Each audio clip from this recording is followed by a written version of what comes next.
ನೋಡಿ ಈ ರೀತಿಯಲ್ಲಿ ಗಿಣ್ಣು ರೆಡಿ ಮಾಡ್ಕೋಬೇಕು. 1 ಲೀಟರಷ್ಟು ಗಿಣ್ಣದ ಹಾಲನ್ನು ಕೊಟ್ಟು ಕಳಿಸಿದರೆ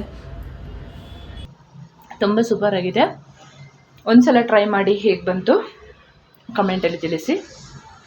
ಹಾಲು ಸಿಕ್ಕಿದರೆ ಇದೇ ಮೆಥಡಲ್ಲಿ ಒಂದ್ಸರಿ ಟ್ರೈ ಮಾಡಿ ನೀವು. ಹಾಗೆ ನನ್ನ ಚಾನಲ್ಗೆ ನೀವು ಹೊಸಬರಾಗಿದ್ದರೆ ಪ್ಲೀಸ್ ಸಬ್ಸ್ಕ್ರೈಬ್ ಮಾಡಿಕೊಂಡು ಪಕ್ಕದಲ್ಲಿರುವ ಬೆಲ್ ಬಟನನ್ನು ಕ್ಲಿಕ್ ಮಾಡೋದನ್ನು ಮರಿಬೇಡಿ. ಹಾಗೆ ನಿಮ್ಮ ಫ್ರೆಂಡ್ಸ್ ಆ್ಯಂಡ್ ಫ್ಯಾಮಿಲಿಗೆ ಹೆಚ್ಚು ಶೇರ್ ಮಾಡೋದನ್ನು ಕೂಡ ಮರಿಬೇಡಿ. ನಮಸ್ತೆ ಎಲ್ಲರಿಗೂ, ಎಲ್ಲರನ್ನೂ ಸುಸಿ ಕಿಚನ್ಗೆ ಸ್ವಾಗತ ಮಾಡಿಕೊಂಡು ನಾನಿವತ್ತು ಅದ್ಭುತವಾದ ರೆಸಿಪಿ ಮಾಡ್ತಾ ಇದ್ದೀನಿ. ಬನ್ನಿ ಹೇಗೆ ಮಾಡೋದು ನೋಡೋಣ. ಇವತ್ತೊಂದು ಅದ್ಭುತವಾದ ರೆಸಿಪಿ ಮಾಡ್ತಾ ಇದ್ದೀನಿ. ತುಂಬ ಇಂಪಾರ್ಟೆಂಟ್ ಪದಾರ್ಥ ಮಾಡ್ತಾ ಇದ್ದೀನಿ ಇವತ್ತು. ತುಂಬ ಫೇವರೆಟ್ ಆದ ಪದಾರ್ಥ ಕೂಡ. ಊರಿಂದ ಗಿಣ್ಣನ ಹಾಲು ಕೊಟ್ಟು ಕಳಿಸಿದ್ರು, ಹಸು ಕರು ಹಾಕಿದ ಹಾಲನ್ನು. ಈ ಥರ ಗಿಣ್ಣು ಮಾಡಿ ತಿನ್ನೋದೇ ತುಂಬಾ ವರ್ಷ ಆಗಿತ್ತು. ಇವತ್ತು ನನಗೆ ನನ್ನ ಫ್ರೆಂಡ್ ಊರಿಂದ ಕೊಟ್ಟು ಕಳಿಸಿದ್ರು. ಅವರಿಗೆ ತುಂಬ ಹೃದಯದ ಧನ್ಯವಾದ ತಿಳಿಸ್ತಾ ಇದ್ದೀನಿ. ಯಾಕೆ ಅಂತ ಹೇಳಿದರೆ ಈ ಥರದೆಲ್ಲ ನಮಗೆ ರೆಸಿಪಿ ಮಾಡಿ ತಿನ್ನಲು ಒಂದು ಅವಕಾಶ ಮಾಡಿ ಕೊಟ್ಟಿದ್ದಕ್ಕೆ. 1 ಲೀಟರಷ್ಟು ಹಾಲನ್ನು ಕೊಟ್ಟು ಕಳಿಸಿದ್ದಾರೆ. ಆವಾಗ ಹಾಲು ಕರೆದು ಅದನ್ನು ನಮಗೆ ಬಾಟ್ಲಿಗೆ ತುಂಬಿ ಕಳಿಸಿದ್ದಾರೆ. ಘಮ ಅಂತ ಇದೆ ಆ ಒಂದು ಹಾಲಿನ ಪರಿಮಳ, ತುಂಬ ಚೆನ್ನಾಗಿರುತ್ತೆ. ಇದನ್ನು ಇವಾಗ ಗಿಣ್ಣ ಮಾಡ್ಕೊಳ್ಳೋಣ. ಮೊದಲಿಗೆ ಒಂದು ಬೌಲ್ ಇಟ್ಕೊಂಡು ಹಾಲನ್ನು ಸೋಸ್ಕೊಳ್ಳೋಣ. ನೋಡಿ ಎಷ್ಟು ಚೆನ್ನಾಗಿದೆ, ಎಷ್ಟು ಗಟ್ಟಿಯಾಗಿದೆ ಅಂತ ನೀವು ನೋಡ್ಬೋದು.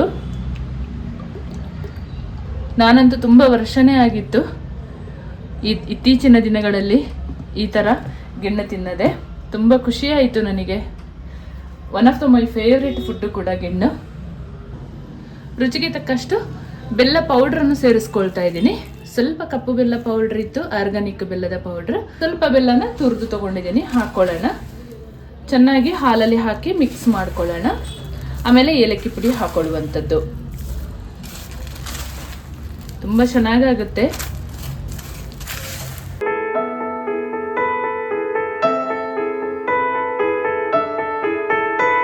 ಚೆಂದ ಮಿಕ್ಸ್ ಮಾಡ್ಕೊಳ್ಳೋಣ.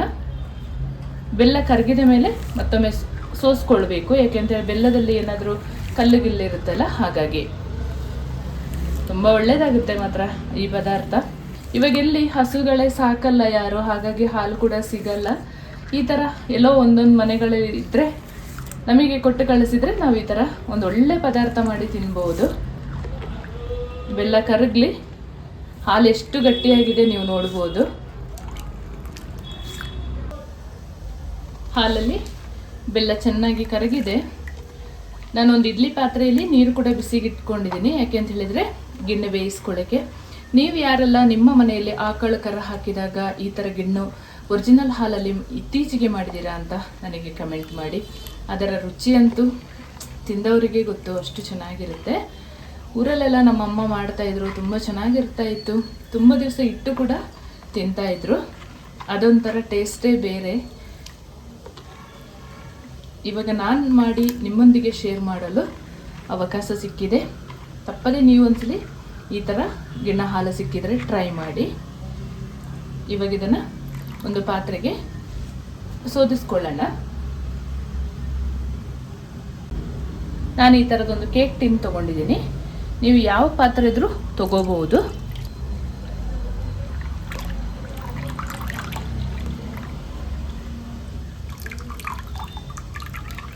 ಈ ರೀತಿಯಲ್ಲಿ ಸ್ವಲ್ಪ ಏಲಕ್ಕಿ ಪುಡಿಯನ್ನು ಸೇರಿಸ್ಕೊಂಡು ಮಿಕ್ಸ್ ಮಾಡ್ಕೊಳ್ಳೋಣ.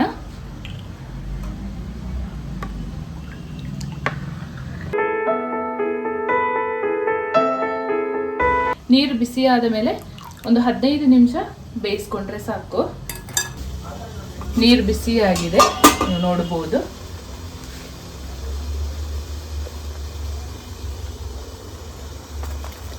ನಮ್ಮ ಗಿಣ್ಣದ ಪಾತ್ರೆಯನ್ನು ಇಟ್ಟು ಅದರ ಮೇಲೆ ಒಂದು ತಟ್ಟೆ ಮುಚ್ಚಿ ಬೇಯಿಸ್ಕೊಂಡ್ರೆ ಆಯಿತು. ಈ ರೀತಿಯಲ್ಲಿ 15ರಿಂದ 20 ನಿಮಿಷ ಬೇಯಿಸ್ಕೊಳ್ಳಿ. ನಮ್ಮ ರುಚಿಕರವಾದ ಗಿಣ್ಣು ಬೆಂದಿದೆ ಅಂತ ಚೆಕ್ ಮಾಡ್ಕೊಳ್ಳೋಣ. ಒಮ್ಮೆ ತಟ್ಟೆ ತೆಗೆದು ನೋಡೋಣ. ವಾವ್, ಸೂಪರ್ ಆಗಿದೆ ಅಲ್ಲ. ಒಂದು ಚಾಕು ಸಹಾಯದಿಂದ ಚೆಕ್ ಮಾಡಿ ನೋಡೋಣ. ಎಲ್ಲಿಯೂ ಅಂಟ್ತಾ ಇಲ್ಲ. ಇದು ಕರೆಕ್ಟಾದ ಹದ.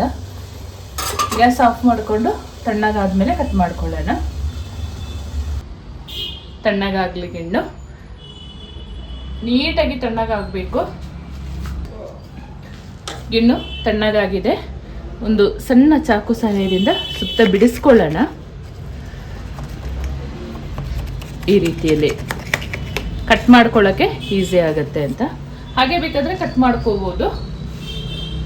ಗಿಣ್ಣನ್ನು ಕಟ್ ಮಾಡ್ಕೊಳ್ಳೋಣ ಈಗ.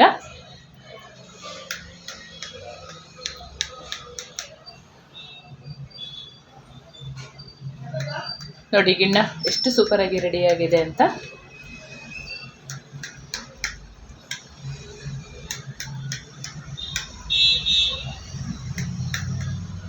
ತುಂಬ ಅದ್ಭುತವಾದ ಗಿಣ್ಣು ಈ ರೀತಿಯಲ್ಲಿ ರೆಡಿಯಾಗಿದೆ. ಬಹಳ ರುಚಿ ಇರುತ್ತೆ ಮಾತ್ರ. ಊರಿಂದ ನನಗೆ ಕೊಟ್ಟು ಕಳಿಸಿದ್ರಿಂದ ನಾನಿವತ್ತು ಈ ರೆಸಿಪಿಯನ್ನು ನಿಮ್ಮೊಂದಿಗೆ ಮಾಡಿ ಶೇರ್ ಮಾಡಲು ಅವಕಾಶ ಸಿಕ್ತು ನನಗೆ. ಅವರಿಗೆ ತುಂಬ ಹೃದಯದ ಧನ್ಯವಾದ ಕೂಡ ತಿಳಿಸ್ತೀನಿ. ನಮ್ಮ ಫ್ರೆಂಡ್ ಊರಿಂದ ಕಳಿಸ್ಕೊಟ್ಟಿದ್ರು ನನಗೆ.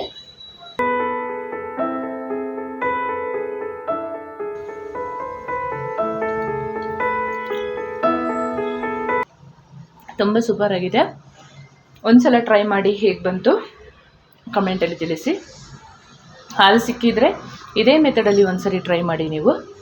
ಹಾಗೆ ನನ್ನ ಚಾನಲ್ಗೆ ನೀವು ಹೊಸಬರಾಗಿದ್ದರೆ ಪ್ಲೀಸ್ ಸಬ್ಸ್ಕ್ರೈಬ್ ಮಾಡಿಕೊಂಡು ಪಕ್ಕದಲ್ಲಿರುವ ಬೆಲ್ ಬಟನನ್ನು ಕ್ಲಿಕ್ ಮಾಡೋದನ್ನು ಮರಿಬೇಡಿ. ಹಾಗೆ ನಿಮ್ಮ ಫ್ರೆಂಡ್ಸ್ ಆ್ಯಂಡ್ ಫ್ಯಾಮಿಲಿಗೆ ಹೆಚ್ಚು ಹೆಚ್ಚು ಶೇರ್ ಮಾಡೋದನ್ನು ಕೂಡ ಮರಿಬೇಡಿ.